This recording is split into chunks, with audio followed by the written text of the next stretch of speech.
پارتیان کردی یعنی حرکتین کردی تفگرین کردی ای سیاسی گش که تینا جمع هفته بو تور کم وکم بعربی دوین میثاق شرف یعنی تو کم تشتاقی دینن هنگ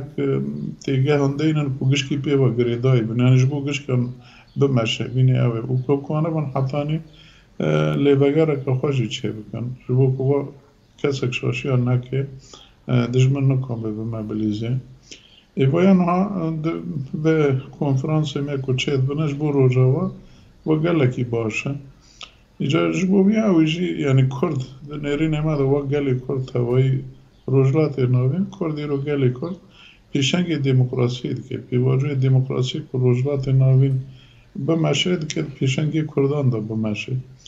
کرد کنه یکم نکن بمشهد جبر بیایی و نزکونه هفدی که تفگرین سیاسی به هفرا رابن تشنا خلابده بکن یعنی نقطان خودینن وقت دستوره که تشتکی چه و کار بکن و یا گلکی باشه